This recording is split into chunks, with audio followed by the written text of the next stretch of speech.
Hello. Today I will be discussing about what is economics. What is the necessity of economics? Where does its importance exist? So today I will be discussing about the definition of economics. Now look, an individual has unlimited wants. An individual has unlimited wants. And there is limited resources to fulfill the unlimited ones. So an individual in one hand has unlimited ones, and on the other hand he has limited resources. So here is the contrary. Here is the difference. Unlimited ones and limited resources. Now, as there is unlimited ones, there is unequal importance. It is natural. Wants are unlimited. So each and every wants do not carry the same importance. Some want has more importance comparative to other. So there is unequal importance. And limited resources always have alternative uses. If the resources are limited, then there is alternative uses. Suppose you have a peach plant and you can cultivate wheat, rice, or you can lend it. So there is alternative uses as resources are limited. Now, here the problem of choice exists. This is the problem of choice. What should an individual do? What should an individual do? Here is the problem of choice. And here human behavior plays an important role. And here human behavior plays an important role.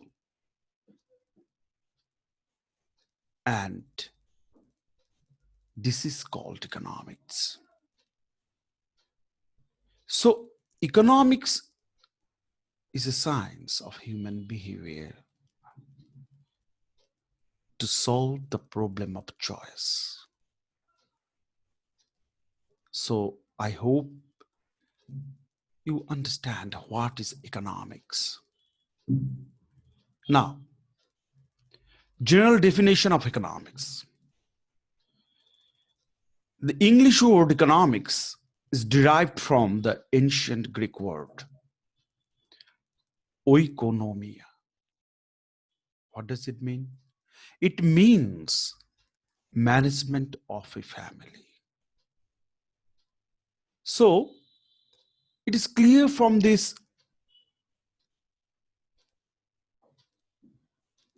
analysis that economics was first studied in ancient Greece. Now, what does Adam Smith says about the economics? Adam Smith and his followers regarded economics as a regarded economics as a wealth, as a science of wealth.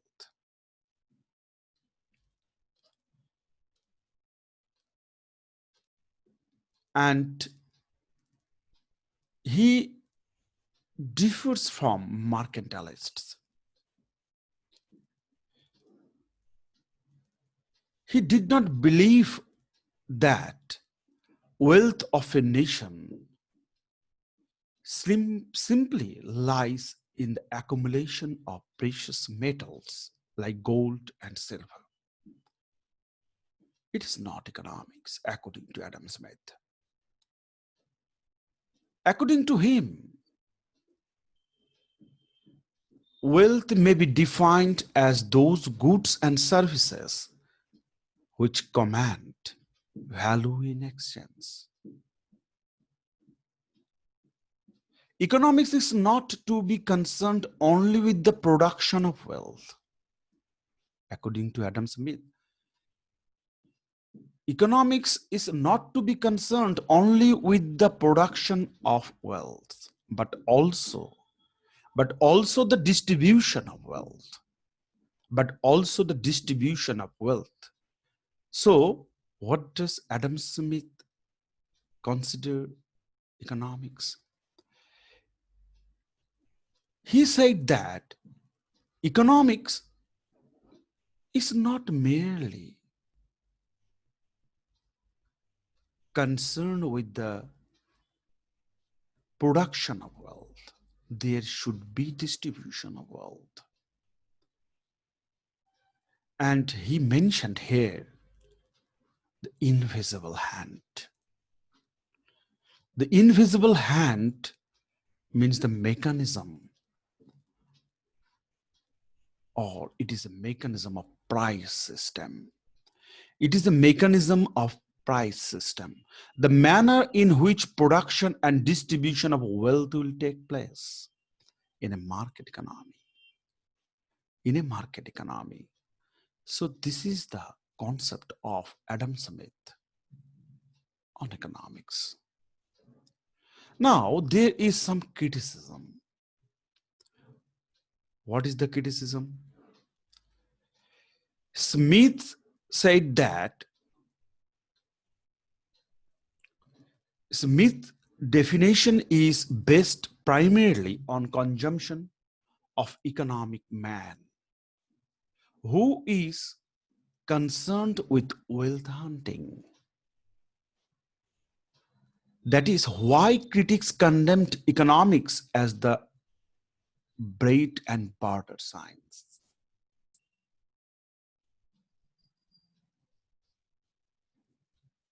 Central focus of economics should be on scarcity and choice. Since scarcity is the fundamental economic problem of any society, choice is unavoidable. Adam Smith ignored this simple but essential aspect of any economic system.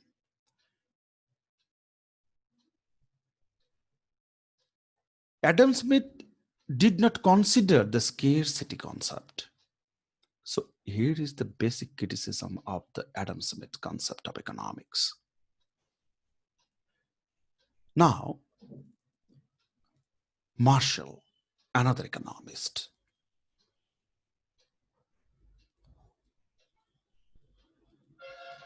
Alfred Marshall, in his book, Principle of Economics, which was published in 1890, placed emphasis on human activities or human welfare rather than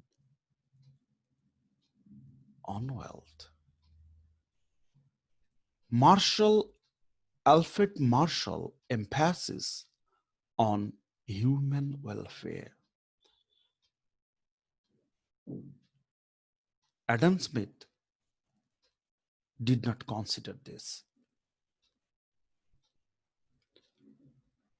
Marshall defines economics as the study of men, as they live and move and think as they live and move and think in the ordinary business of life.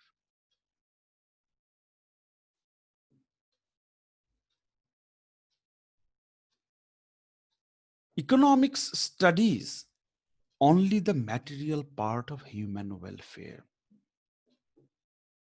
He argued that economics, on the one side, is a study of wealth. It is the study of wealth, no doubt. There is no doubt it is the study of wealth. But on the other hand, it is a study of man. Economics studies only the material part of human welfare. He considered the human welfare concept, but he considered the material part of the human welfare. Now, economics is one side, according to Marshall, a study of wealth, and on the other hand, more important side, as a part of the study of man. According to Marshall, wealth is not an end in itself, as was thought by classical authors. It is a means to an end, the end of human welfare. So according to Marshall, wealth is not an end. It is a means to an end.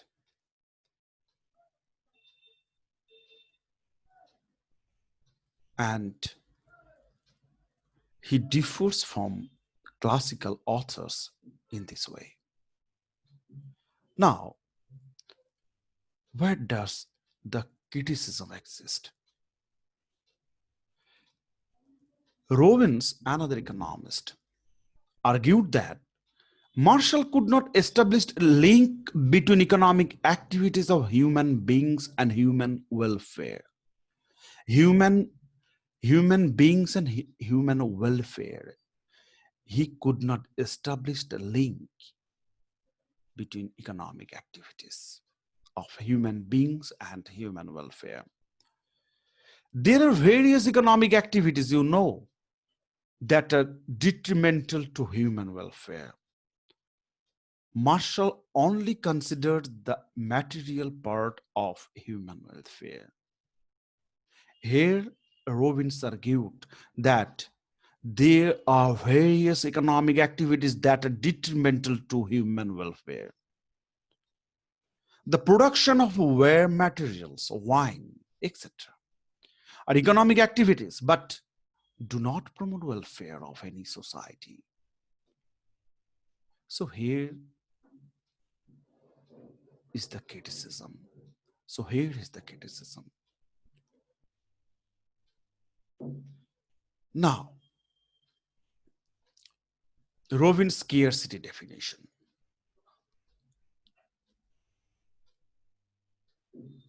The most accepted definition of economics was given by Lord Robbins in 1932 in his book, An Essay on the Nature and Significance of Economic Science.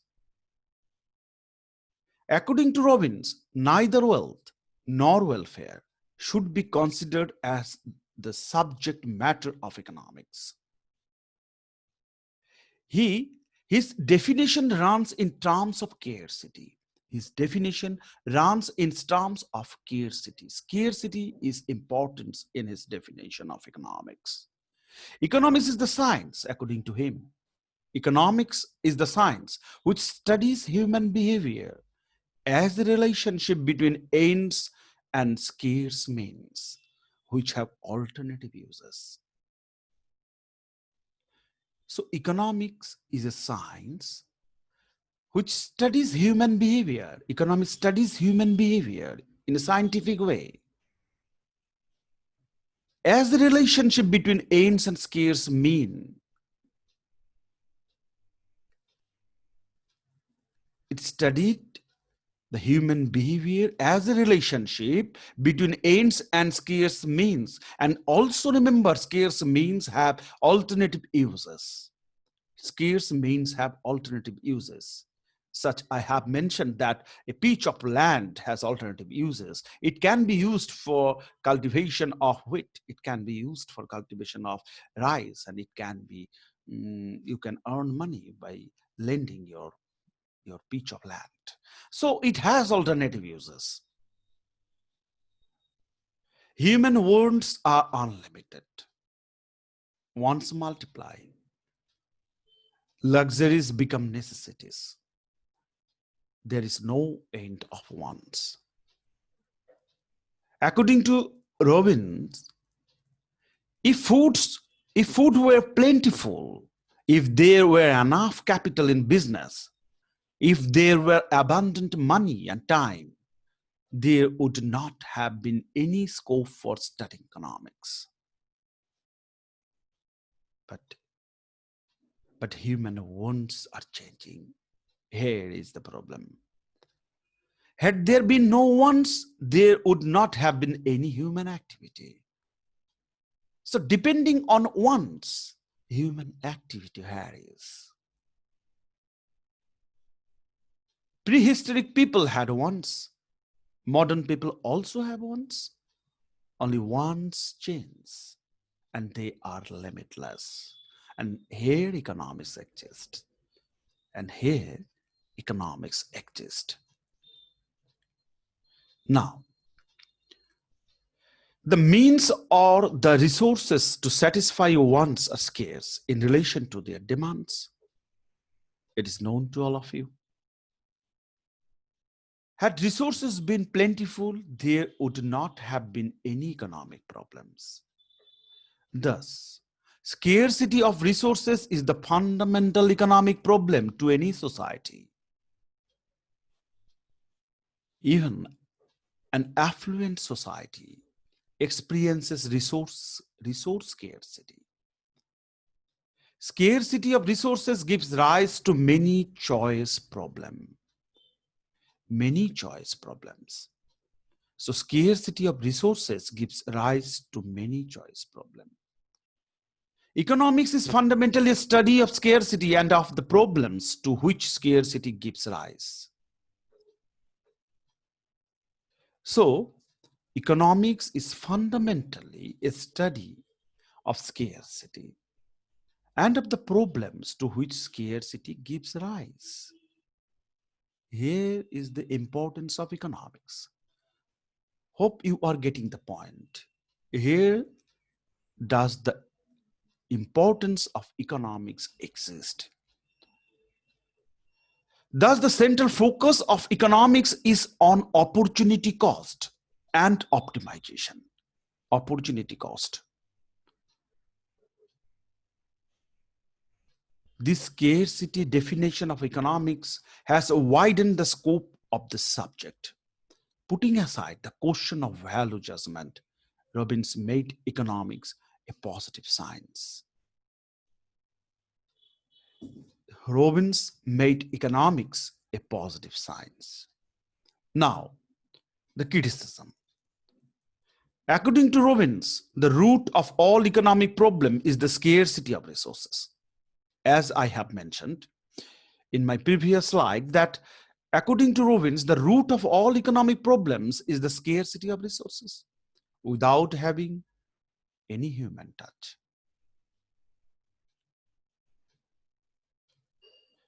Setting aside the question of human welfare, Robbins committed a grave error. Here is the error in Robbins' definition of economics.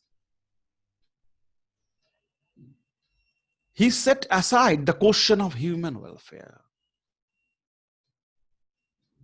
He set aside the question of human welfare.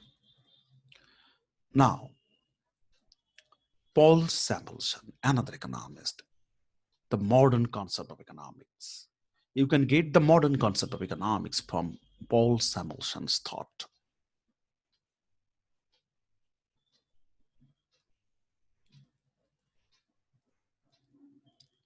According to Samuelson, economics is the study of how people and society. Economics is the study of how people and society choose to employ scarce productive resources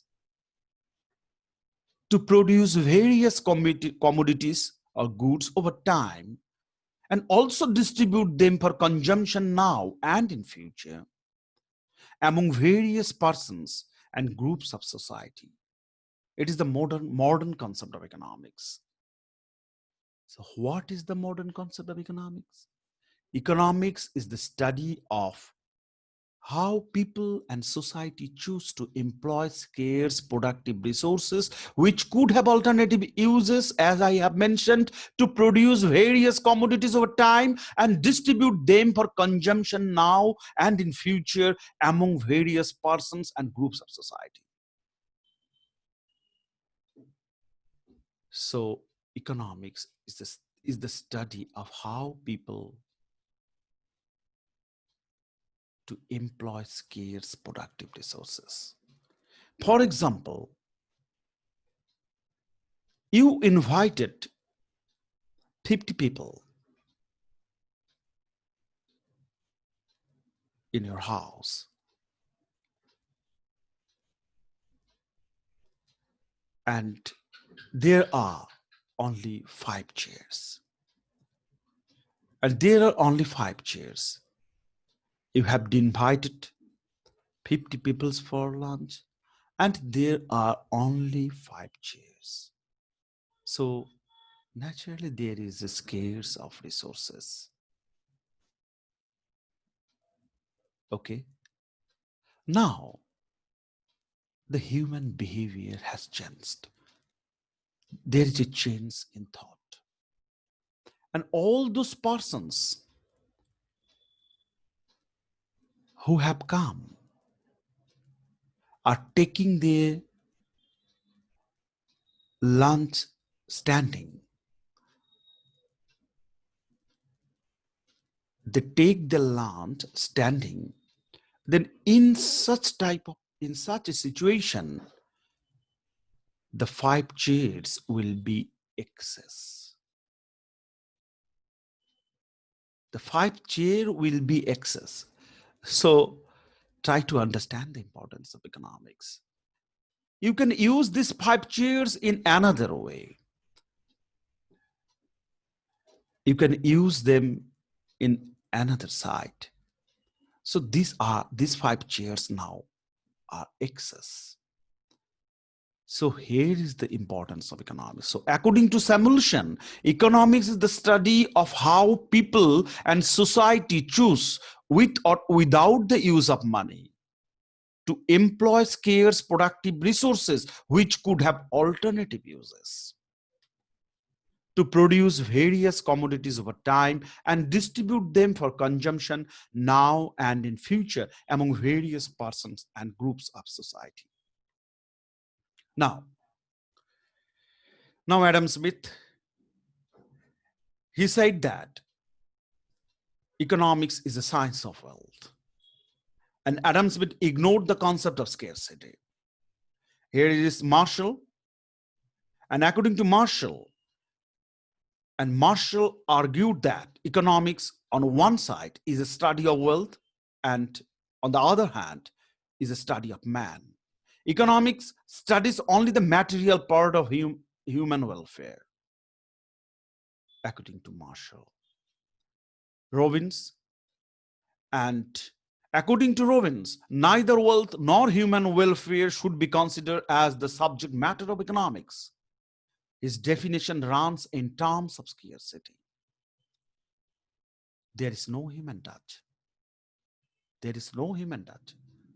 Now, Paul Samuelson.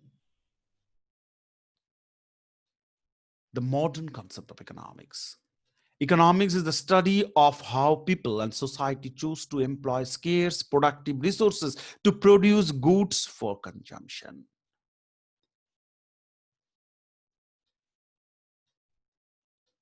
So I think you got the point. You could understand the definition of economics. What is economics and where does its importance exist?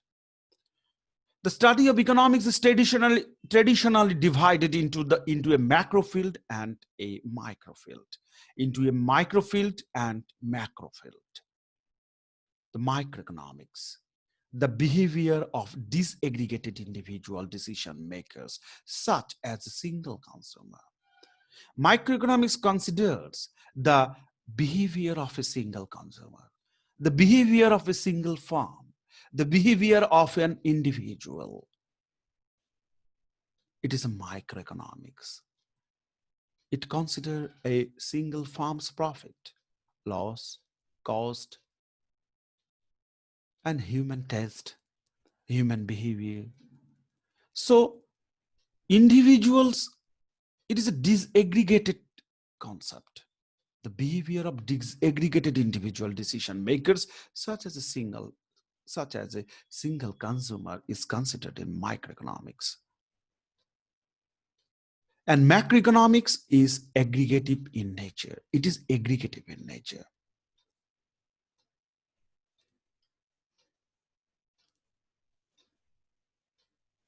Macroeconomic variables are national income, national investment, changes in purchasing power of money, the overall state of employment in the economy, budgetary policy of the government, the condition of the nation's balance of international payments.